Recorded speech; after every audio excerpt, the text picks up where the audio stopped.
Bienvenidos a Bonita Radio. Esto no es un cuento, esta es la verdad.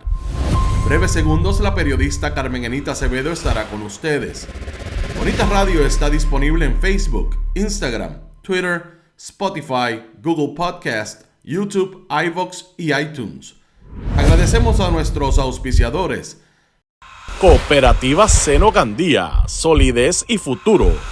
Y Buen Vecino Café. Nuestras transmisiones son viables también gracias al apoyo de ustedes. Pueden enviar sus donativos accediendo a bonitaradio.net. Allí podrán realizar su aportación a través de PayPal o tarjetas de crédito. También pueden realizar su donativo por ATH Móvil Negocios a la Fundación Periodismo 21. O pueden enviar un cheque o giro postal a PMB número 284. P.O. Box 194000, San Juan, Puerto Rico 00919-4000. Bonita Radio, esto no es un cuento, esta es la verdad. Con ustedes, la periodista Carmen Enita Acevedo, en directo desde el estudio Roberto el Indio Acevedo.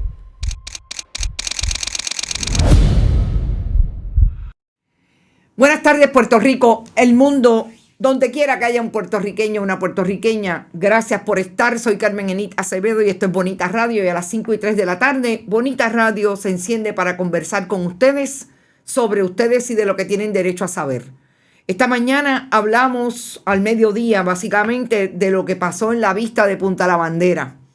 Tenemos algunos asuntos que añadir que nos parecen importantes y sobre todo les voy a traer las imágenes de cómo fue la presentación del licenciado Francisco Timoter sobre lo que allí ocurrió y sobre todo los defectos que tiene la solicitud de deslinde de Azure Development y el empresario Adolfo Valdés. Importante que anoten y lo pongan en la nevera. Va a ser un caso que yo creo que va a sentar algún precedente con relación a cómo se dirigen las comunidades, cómo se enfocan y defienden sus proyectos alrededor de esta. Me parece que es súper importante y aquellos proyectos que vienen a limitarle la capacidad de seguir viviendo en un país que tiene costa y que lo abraza el mar. Definitivamente hay un segundo tema que no traje ayer y que quiero traer hoy. Y es que la conferencia legislativa del Partido Nuevo Progresista se amarró en que le recomienda al gobernador que no firme, que vete el proyecto de las enmiendas al Código Electoral.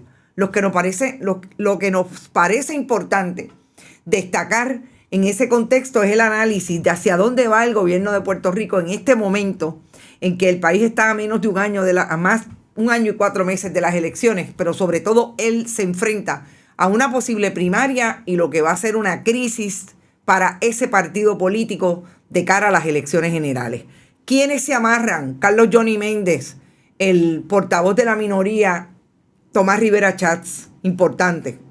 Y obviamente tenemos que entrar en el tema de esta mañana también, que solamente pudimos hablar de la sentencia de Walter Pierluisi, 58 años, y su hermano de 52 fue sentenciado a 24 meses. Y quiero destacar algunos puntos, sobre todo la secretividad del informe presentencia de Walter Pierluisi. No se sabe si lo van a abrir a que los periodistas podamos ver ese informe presentencia, porque ahí hay agravantes que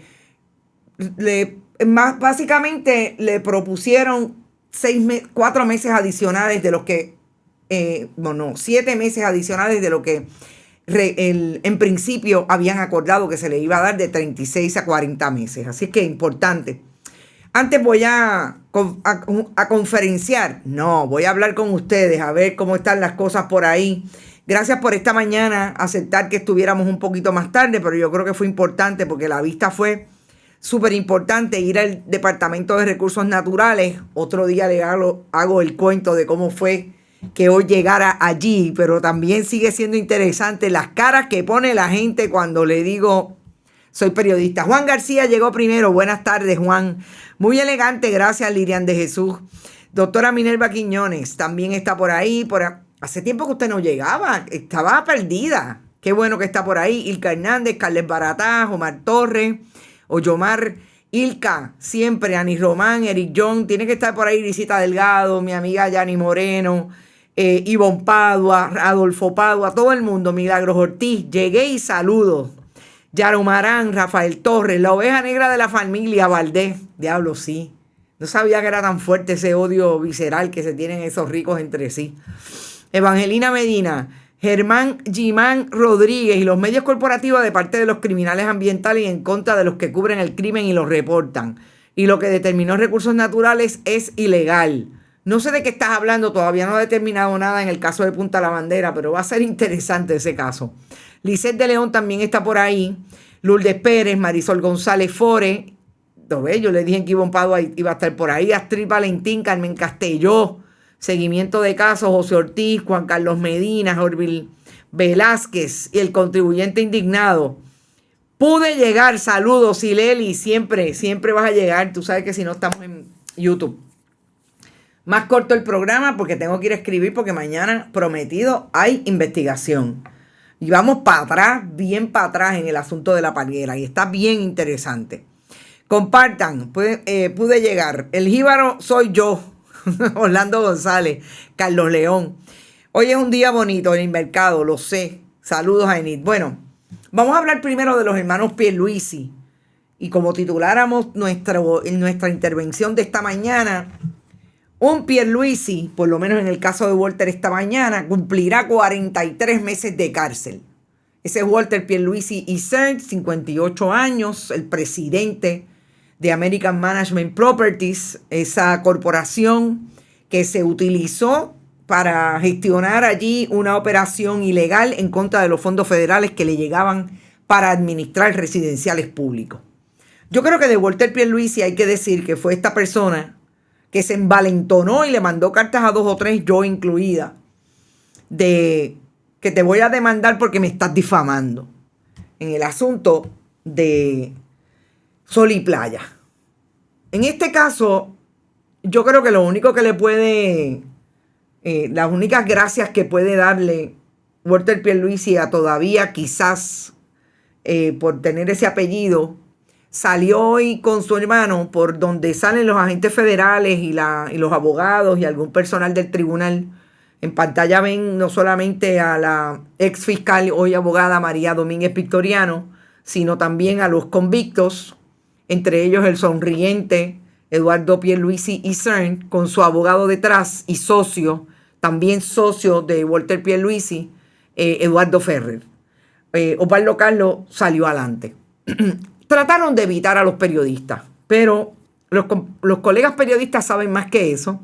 Hicieron su asignación y se fueron por el lado que sabíamos que iban a estar disponibles para salir y tratar de evitar las cámaras, pero ahí están, tras las rejas del tribunal, que serán eventualmente otras rejas las que compartan por lo menos en 36 meses, 24 meses, en el caso de Eduardo Ferrer, el lapsus estuvo interesante, en el caso de Eduardo Pierluisi Isern y en el caso de Walter Pierluisi, 43 meses.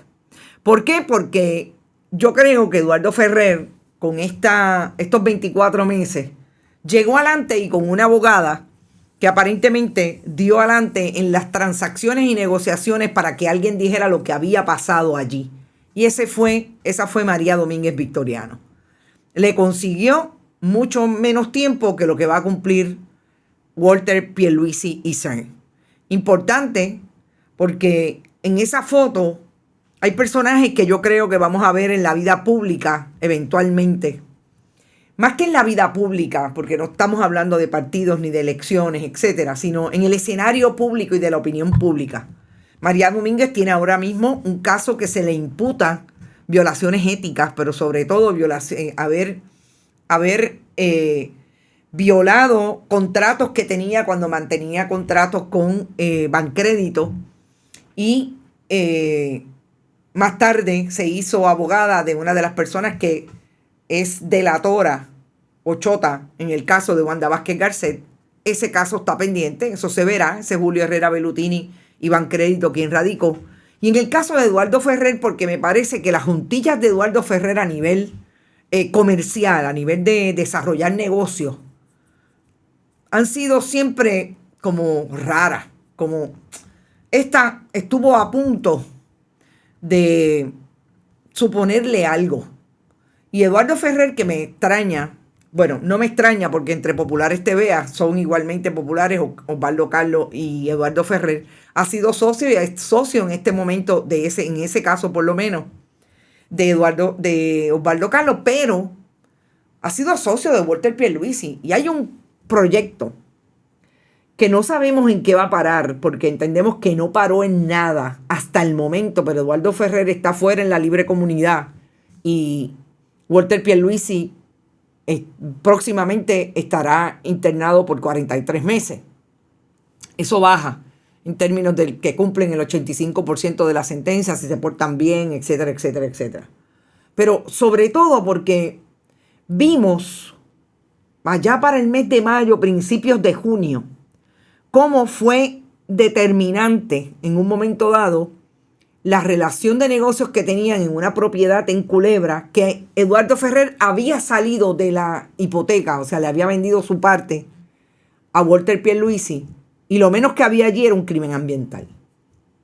Y esas son ese tipo de relaciones de negocios que suman por el interés de la gente seguir haciendo dinero y con proyectos que no necesariamente pues han sido parte de su carrera, porque yo me pregunto, pues solamente lo que tiene que ver es el dinero que quieren invertir versus la profesión legal que tiene en el caso de Eduardo Ferrer, aunque no es un abogado que ha litigado muchísimo.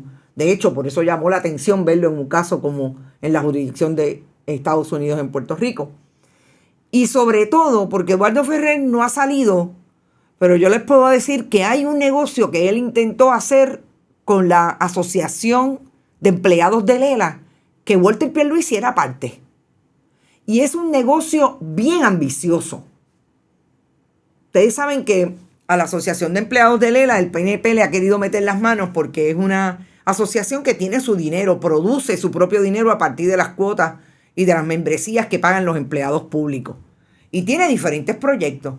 Y Walter Pierluisi y Eduardo Ferrer se inventaron un proyecto para venderle a la Asociación de Empleados de Lela un producto que le iba a dar o le daría servicios a los jubilados 60 años o más. Y es bien interesante porque hablaba hasta de desarrollo de servicios físicos, o sea, hospitales, pero más que hospitales, centros de cuidado, terapias, algo bien complejo. En ese mundo que también genera muchos fondos federales. Y eso se quedó por debajo del radar, no solamente porque Walter Pierluisi está convicto, sino porque me dicen que la Junta de la Asociación de Empleados de Lela no dejó que el director ejecutivo, que es casi omnipresente en esa asociación, hiciera lo que quería con relación a eso. Pero allí tiene contratos Eduardo Ferrer. Así es que ponlo en la nevera. Es posible que en algún momento hablemos de ese asunto. Héctor Vargas Muñiz, saludos. Polo Quiles dice, debe ser como El Salvador. Ay, Dios mío. Calma que el pueblo llegará ahí. A mí me preocupa tanto cuando ustedes hablan de las analogías con El Salvador, porque si hay algo que a mí me aterra de Bukele es precisamente cómo limita y maneja los estados de excepción para limitar los derechos civiles y los derechos democráticos de la población. Eso tiene sus consecuencias. Eso Ferrer a mí no me convencen todavía. Desde el robo de la laptop, esa es buena. Ellos eran los que estaban detrás de los chavos del tumbe de Aela. Sí, ellos mismos.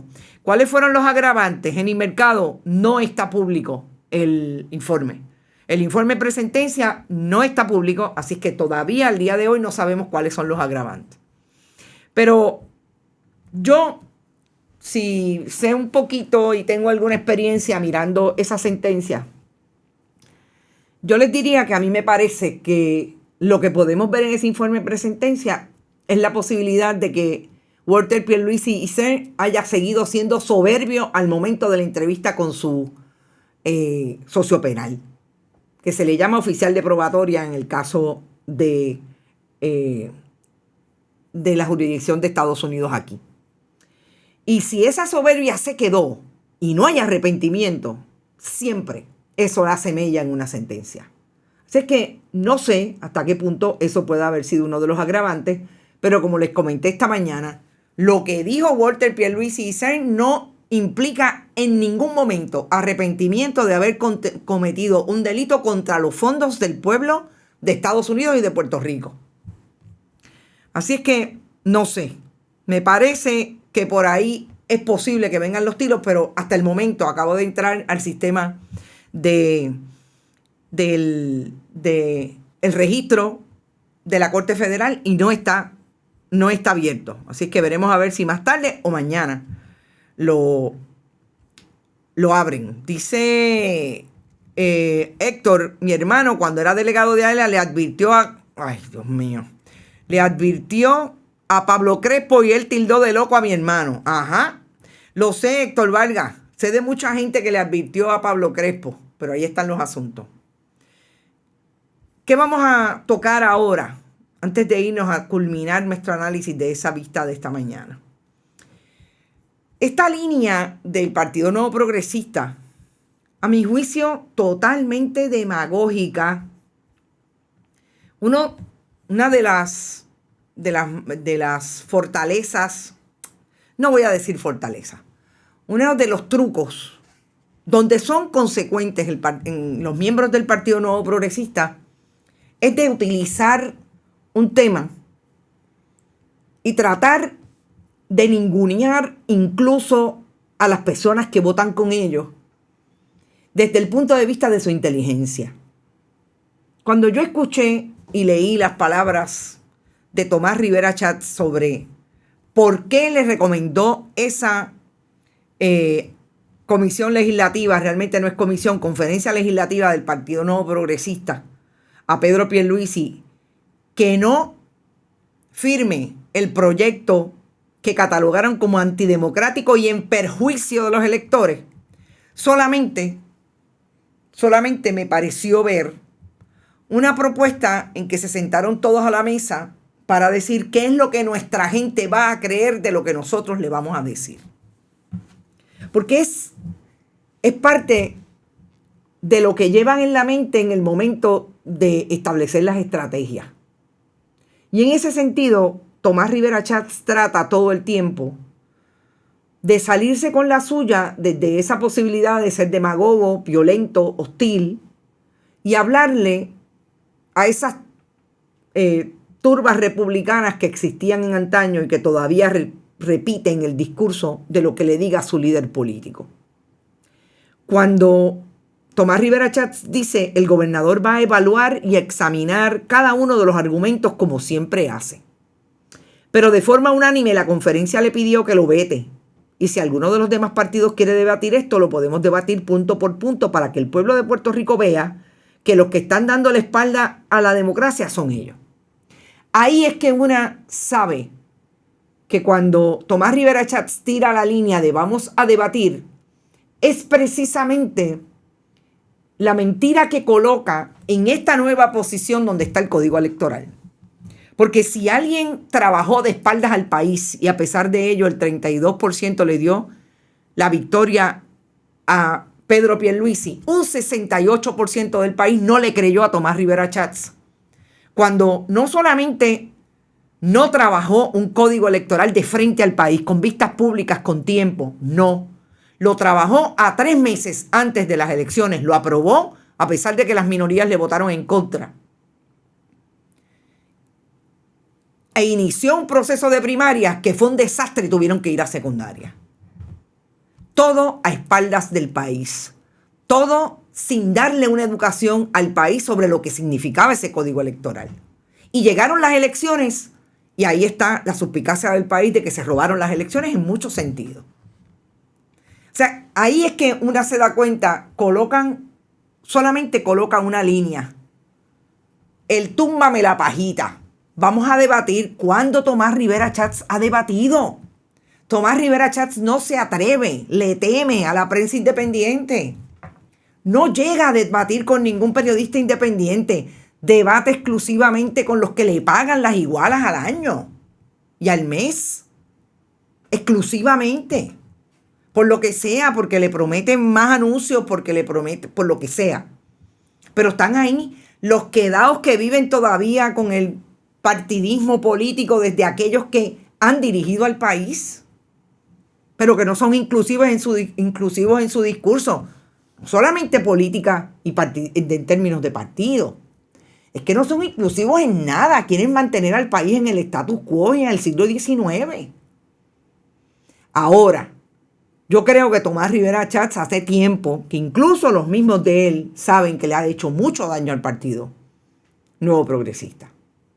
Y yo creo que este es un ejemplo. Ahora hay que ver qué van a hacer los partidos emergentes, qué va a hacer el Partido Independentista, qué va a hacer el Partido Popular. Le van a salir al traste a Tomás Rivera Schatz y va a hacer la campaña de que en efecto ellos fueron los que le dieron la espalda a la democracia. Eso habrá que verlo. Son esas fuerzas políticas las que tienen que tomar decisiones con relación a eso, sobre todo porque tienen unas estructuras para hacerlo. Y ahí es que yo vuelvo e insisto que hay que probar realmente si van a tener estrategias para atacar eso, porque con ese jingle, con ese lema, vienen de aquí a las elecciones. Los antidemocráticos son ellos. Fíjense a quién le hablan. A las personas de 60 años o más. A la señora que salió en las pasadas elecciones diciendo, en las elecciones, que ella no sabe, que ella votó por Pierluisi porque le dijeron que era bueno. Porque ellos apuestan a que esa es la gente que va a decidir las elecciones. Veremos. Eso está en veremos. Y entonces, y eso fue hace par de años. Te creo,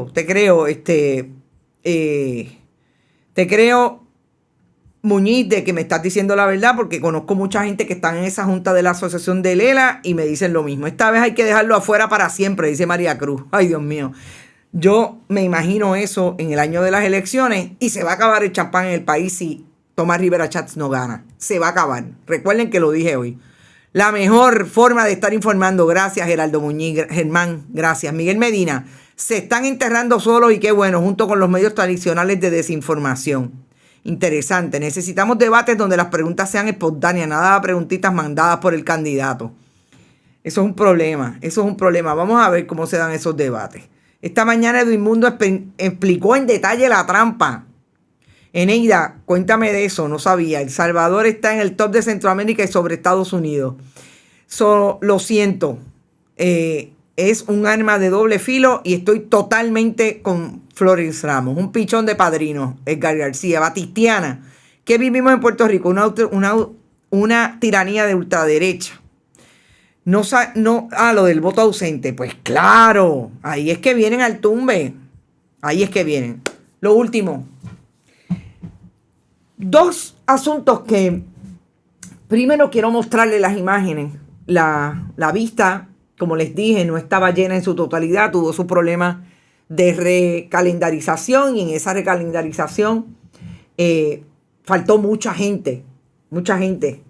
Ahí hubo por lo menos 200 personas que firmaron para participar. Y realmente fueron, no sé, quizás habían 25 personas. Pero la gente que fue, como les dije esta mañana, fueron gente que tenían todo el interés, toda la información, incluso científica. Dije cómo fue Pedro Sade el licenciado Pedro Sade Llorens, desde su experiencia personal, sobre todo como ciudadano. Fue el agrimensor que realmente es el agrimensor de la parte que pudo precisar por qué le parecía que estaba totalmente errada la información desde el punto de vista de su expertise como agrimensor. Ese deslinde solicitado. Y yo quiero traerles un video que incluso incluye risas de una entrevista que le hiciera al licenciado Pedro Sade, para ir a lo que me parece él opinó como experto, porque como le dije, es un histórico dentro de ese mundo de la defensa de los recursos naturales en Puerto Rico, pero sobre todo lo que me pareció más importante en lo sustantivo que se discutió allí, y trae dos elementos que son importantes. Vamos a escucharlo y venimos al análisis.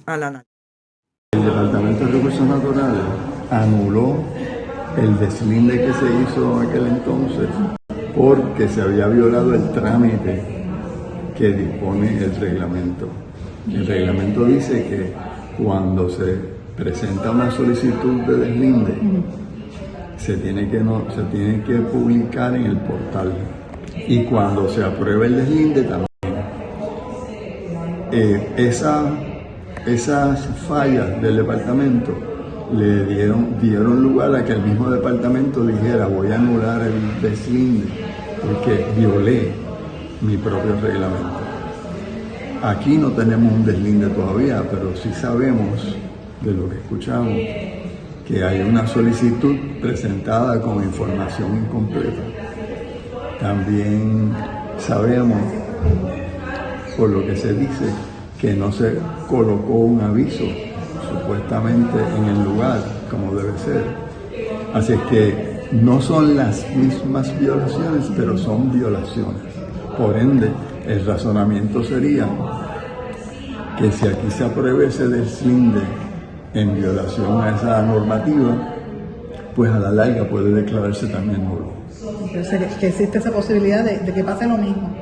Sí, no se ha aprobado, pero si se aprueba un deslinde sin cumplir con todos los requisitos, y aquí se presentó pruebas sobre eso, ¿verdad? El licenciado lo expuso, pues entonces, y los vecinos dicen que no vieron el aviso, que es parte del reglamento del departamento, y ese requisito de colocar el aviso en el lugar está ahí desde el principio del reglamento. El requisito de que se publique en el portal vino después, porque cuando se aprobó el reglamento 4860 no existía un portal así electrónico. Licenciado Sade, a mí una de las preocupaciones que me da la información que trajo el abogado es que hay errores sustantivos, hay errores en asuntos de cabida, en asuntos relacionados con la propia escritura, no se ha dado acceso. Esto es normal en este tipo de casos, que no haya acceso incluso a piezas que son importantes para que las comunidades puedan hacer análisis. Yo no sé si eso es una situación común, pero intuyo que se abusa de la falta de recursos que la Junta de Control Fiscal no ha querido darle a este departamento para quizás colar cosas que no debieran ser. Sobre las implicaciones más específicas, yo creo que se debe preguntar al colega, ¿verdad?, que está representando a la gente. Yo vine aquí como participante del público. Pero usted ha sido abogado histórico, perdón con decirle histórico, pero de mucho tiempo. Lo de histórico, eso podemos hablarlo. Pero realmente quiero decir que en la historia del país hemos visto a Pedro Sade en muchas controversias públicas con relación al ambiente. Así es que no tiene nada que ver con la edad, licenciado, tranquilo. Estoy bromeando. Bueno, pero la pregunta que tú haces es muy pertinente. ¿Cómo es posible que estos documentos tengan unas fallas tan obvias, verdad? Claro. Porque una de las cosas que señaló el colega, y yo estoy comentando lo que el colega ya presentó, es que no se puso la información correcta de cuál es la zonificación. Exacto. No se informó adecuadamente que aquí hay un historial anterior de otros deslindes. Exacto. ¿Verdad? Que aquí hay. Yo me sorprendí cuando yo mismo vi que son 3. ¿Son 3? No se informa que aquí se radicaron documentos en otras agencias, desde quiebra hasta permisos de OCPE. ¿Por qué esto se hace por personas, incluyendo, por supuesto, no solamente el dueño, sino el mismo agrimensor? Es una persona que trabajó aquí, que conoce de esos detalles. Yo no lo dije, pero la pregunta sería, ¿aquí hay quizás alguna justificación para referir a justicia de someter documentación o información incorrecta o falsa? Gracias. Vamos a empezar por lo último. Referir al Departamento de Justicia. ¿A quién? ¿A Domingo Emanueli? No creo. Pero bueno, vamos a ver qué hace la secretaria del Departamento de Recursos Naturales, porque esto está empezando con relación a Punta La Bandera. Ahí hay un agrimensor que se llama Gerardo Benigno Rodríguez. Y entiendo que su segundo apellido es Berrío. Fue director del Departamento de Agrimensura del Departamento de Recursos Naturales y se atreve no incluir, y vamos por favor, señor director, a la primera imagen que tenía en pantalla, que son las solicitudes que ha tenido este proyecto desde el 2008. No incluyó en la solicitud de deslinde que hubo una solicitud en el 2008, que hubo otra en el 2016, que hubo otra en el 2005. ¿Y por qué? Esto es fundamental. El nuevo agrimensor del DRNA tiene que tener un tracto para ver entonces cómo los deslindes se habían solicitado y se habían dado, si alguno, en el 2008, con qué información. Por un lado, el asunto de la zonificación. La zonificación, como yo les decía esta mañana, es mentir. No es cierto que esa zonificación es exclusivamente RT1. Porque parte de ese predio es una zonificación CR1 o conservación de recursos. Se cuestiona el licenciado Timoter. ¿Dónde en esta solicitud se le informa eso al departamento? ¿Dónde se le informa a la ciudadanía? ¿Debemos pensar que el agrimensor Rodríguez desconoce esto? Claro que no nos cabe duda que tanto el agrimensor como Azure Development saben que parte grande de este predio es de conservación de recursos. ¿Por qué lo ocultan? ¿Lo ocultan o mienten a sabiendas? Gente, esto es lo que pasa todos los días y nos encontramos con que le dieron un permiso y no había información para justificar que el DRNA endosara. Pero ¿cuántos agrimensores ustedes creen que hay en el Departamento de Recursos Naturales? Todos estos.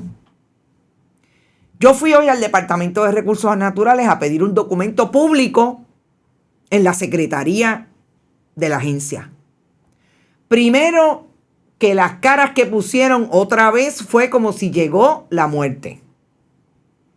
Aquella no sabía cómo tratarme, si decirme periodista, si decirme señora Acevedo, tuve que sacar mi identificación.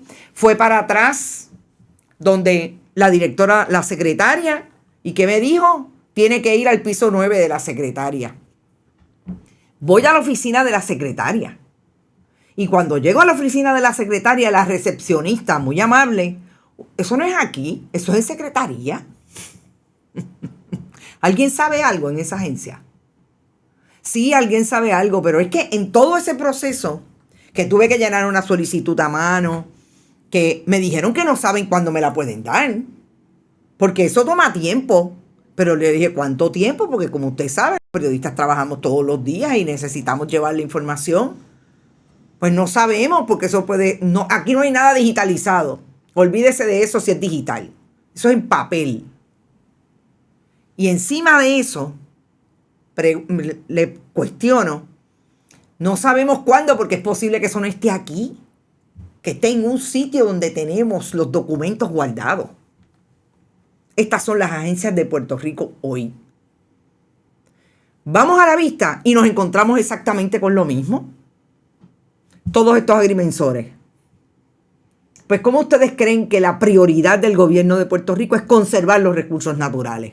¿Con qué empleomanía? ¿Con qué capacidad en una agencia que han desnudado? Sencillamente la dejaron sin empleado. ¿Para qué? A propósito. Porque si no hay empleado, si de 300 y pico de vigilantes que había, ahora hay 100 y pico, ¿qué es lo que ocurre?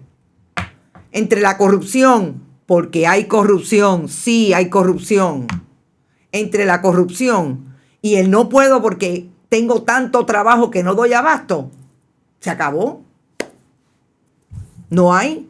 ¿Quién supervisa a los vigilantes que están en la parguera? Ronda. ¿Y cómo ella sabe que los vigilantes no le hacen trabajo y no utilizan los muelles de los caseteros que están allí legalmente ocupando esas propiedades? Esta es la realidad que escuchamos nuevamente, porque cada vez que escuchábamos y no dijeron esto, y no entregaron esto, y no hay evidencia, no veíamos allí a nadie que dijera, eso es cierto porque no está en el expediente. Nadie. Y es así. Oiga, estamos en una sola agencia. Porque si yo tuviera aquí 7 personas, 8 personas más, pueden estar seguros que estuviéramos en todas las constitucionales. Pero no podemos hacerlo. Es lo que yo pediría, que si en algún momento hay alguna unidad entre los periodistas y la capacidad de unirnos en solidaridad para hacer un trabajo eficiente y eficaz para el país, todos estuviéramos pensando, vamos a dividirnos la fuente. Vamos a hacerlo para que ustedes vean que todos vamos a tener una portada todos los días. Todos los medios, incluidos los tradicionales. Pero eso ustedes saben que es imposible. Y otro tema que me pareció puntual en esta discusión, ya hablamos de la zonificación, pero hay un área cuando específicamente habla de si este caso tiene, y fíjense que el licenciado Sade lo trajo en mi pregunta sobre lo sustantivo, porque es que a mí me parece que es grave. Cuando un agrimensor se atreve a decir en una solicitud que aquí no hay ninguna notificación o ninguna gestión con otras agencias públicas. Pero ¿y OCPE? Se supone que el permiso lo de OCPE. Y ya estaba radicado un permiso en OCPE. Y dijeron en el encasillado, y ahí está la imagen, que no había nada pendiente en otras agencias. Pero si eso es importante, lo más importante en todo este proceso de si hay otras gestiones relacionadas con ese predio en otras agencias, es lo que el propio desarrollador o realmente empresario, el dueño de la finca, está así a ley de nada de perder la propiedad, porque esa finca fue dada en crédito de un préstamo que está en pérdida y le están ejecutando o le quieren ejecutar la finca porque está en un proceso de quiebra para poder quedarse con la garantía que fue la finca. Eso no solamente es una agencia, es un foro judicial como es el Tribunal de Quiebra. Que el señor Alfonso Valdés tuvo que ir en esa quiebra y radicar mociones relacionadas a cuál es la necesidad de que se pueda quedar con este bien para venderlo y que el que venga a comprar pueda desarrollar. Y esa fue la gestión y esa fue la representación que le hizo al Tribunal de Quiebra. Y me dicen a mí que ese permiso no tenía esa información. Entonces, ¿sobre la base de qué va a ser un deslinde apropiado, con información correcta, el Departamento de Recursos Naturales? Ni hablemos, como añadimos esta mañana, que quiere decir el defecto fundamental de que no pusieron un aviso para que la comunidad se enterara. Y así las cosas, yo creo que lo más importante de todo este asunto es que mantengamos el oído en tierra, y no es esta comunidad. Todas las comunidades que están sufriendo la posibilidad de un impacto a su lugar, a su entorno de convivencia, a la infraestructura que los mantiene en una comunidad más o menos saludable, se pongan las botas y hagan lo que tienen que hacer. Y la buena noticia es que aquí no solamente, no les voy a hablar del colegio de abogados porque anoche pasé por una grabación que me enviaron y vi al presidente del colegio, a quien conozco, y yo sabía que era PNP, pero no me podía imaginar que llegara a los extremos de defender lo indefendible con relación a la violencia de la policía en La Parguera el domingo. Así que olvídense del colegio de abogados. Ese colegio que existía para darle la mano a la gente que no tenía capacidad para pagar abogados y que le defendía sus derechos en los tribunales, parece que ya no existe. Pero lo más importante ahora mismo es buscar la gente que sí está disponible, que sí están haciendo un esfuerzo. Ahí está la ACLU, ahí hay muchas organizaciones sin fines de lucro que incluso buscan fondos precisamente para representar a aquellas personas que no tienen la capacidad de pagar abogados y que no necesariamente tienen la capacidad para buscar dinero para grandes pleitos, pero hay que llevar esto hasta las últimas consecuencias porque se nos va la vida de las comunidades alrededor de todo lo que significa la protección de los derechos democráticos, pero sobre todo de el patrimonio. Una sola lucha, siempre firme, eso es cierto, y voy a eso. Son las 5:42, gracias por estar. Gracias a las cooperativas de Vega Alta y a la cooperativa Manuel Seno Gandía siempre por apoyar nuestro proyecto a estas horas. Recordemos, vayan a todas nuestras plataformas si es posible. Donen, compartan todos nuestros contenidos. Háganse donantes frecuentes con lo que sea importante. Y no se olviden que mañana vengo con un miércoles de investigación y va a ser interesante. Nos vamos a ir bien para atrás. Y yo creo que vamos a hacer una buena historia. Prepárense porque lo de la Parguera pica y se extiende. Con razón Penchi lo entrevista todas las semanas. Ay, José Pepe. Gracias, Lilian de Jesús. Éxito, nos vemos mañana. Bonita Radio. Esto no es un cuento.